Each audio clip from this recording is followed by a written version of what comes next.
Would you love to get your kids to eat healthier, eat more veggies without complaining, and do it in such a simple way that you probably already have the stuff in your kitchen? If so, today's video is for you.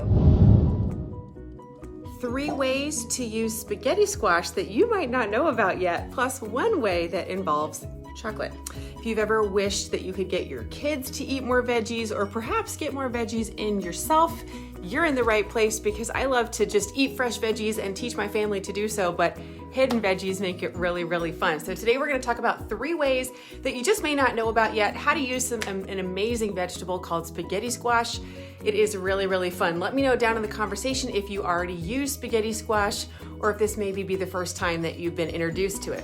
If I haven't met you yet, speaking of introductions, my name is Alicia Jones. I come to you live from Southern California.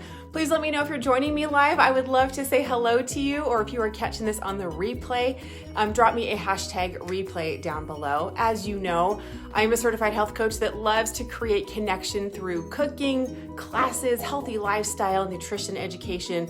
But specifically, we like to do things like hidden veggie, adding protein to recipes, really to help your family eat healthier, save some money while you're at it, and just keep that weight and inflammation down, because that way we feel the best as moms, right? And busy women. Okay, so today let me just dive right in. These 3 tips are things that I use all the time. You guys know me, and you know that I'm only gonna share things with you that I use. So here is tip number 1. You can use spaghetti squash. Oh, quick side note before I share tips. You wanna cook the spaghetti squash. Any of these 3 things I'm gonna share with you real quick today require that the spaghetti squash is cooked. So, quick side note, you can cook it in the microwave if you split it in half, turn it upside down in a glass dish, put a little bit of water in there, cover it up with some plastic wrap. Usually a spaghetti squash can cook in like 10 minutes in the microwave. If you want to cook more than that, like I do, you want to split them in half and put them on those cookie sheets, those flat sheets that you can put in the oven.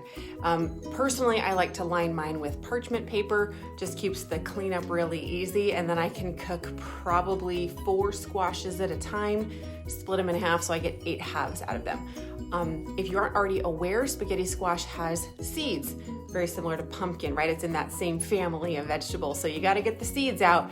Now, spaghetti squash, you might already know, it's like spaghetti. I'm not gonna tell you to use it as spaghetti today because you probably already know about that. The 3 tips I'm gonna share with you are this. Number 1, when you scoop out the spaghetti squash and it's cooked already, you can puree it. Number 1 tip is puree it and use it in baked goods. My favorite way, well, I have lots of favorite ways, but one of my kids' favorite ways is in chocolate chip cookies. Yes, we make chocolate chip cookies in our home with spaghetti squash. Let me know if you would like the recipe for that. I've got all sorts of recipes and a library of things I can share with you for using spaghetti squash in cookies. It makes a wonderful replacement for, are you ready? For butter. Yeah, you can make a base for your cookies instead of butter and sugar. In the mixer, you can use spaghetti squash. And I have other suggestions for sweeteners that would be low sugar or non-impact on your blood sugar if you would like. Okay, so that's the first thing is puree it up, use it in baked goods. Specifically, you can use it in cookies. Now, the second tip is, believe it or not, spaghetti squash can replace liquid in things like pancakes or muffins. Again, I've got all sorts of recipes that you could check out that might be helpful for you, but here's the thing to consider. You've probably seen milk or buttermilk in a baked good type recipe, right? Like a muffin or a cake. Well, get this. If you take that out, okay, now quick side note, depending on the buttermilk, it could change your texture, so just kind of watch out for that. You can replace with the spaghetti squash. You're gonna get a lot more nutrients in there, and the liquid texture, excuse me, that was the word I was looking for. Texture is gonna be about the same. So that's my second tip for you, suggestion on that, okay?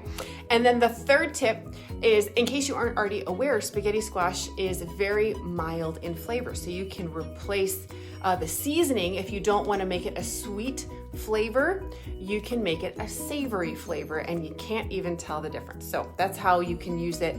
The first 2 ways were sweet. The third way is savory. I love to make a layered, if you kind of think of like a lasagna, you can make a layered kind of meat and spaghetti squash type dinner dish. That's just kind of think of like comfort food in a casserole. Okay, it's so good. Think of if you take out the spaghetti squash and you don't puree it, like you would need to for the first 2 tips I gave you, you would want to just leave it as is, kind of in that spaghetti texture. And then you can layer with like the meat, the spaghetti squash, maybe even some cheese. I like to make a cream sauce out of Greek yogurt, put some seasoning in there. Gosh, you can do any way. Mexican seasoning, Italian seasoning. I don't know, like the taco seasoning is what our family likes. So that's a way that you can layer it. And I'm telling you, my friends, you're gonna save so much on the calories and the carbs when you don't use noodles.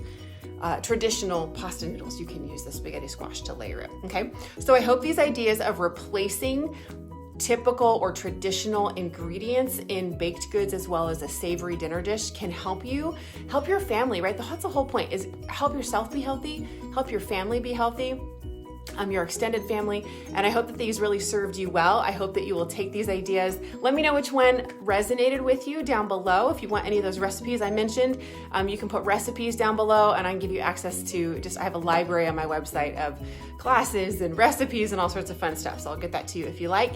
I hope these helpful tips were helpful for you today. Have an awesome Wednesday. And if you have any questions about any of the recipes that we talk about, just go ahead and drop them down below. All right, have a great day. Talk to you soon. Oh, and thank you for joining me, those of you that were here live on the replay. Have an awesome day. Bye.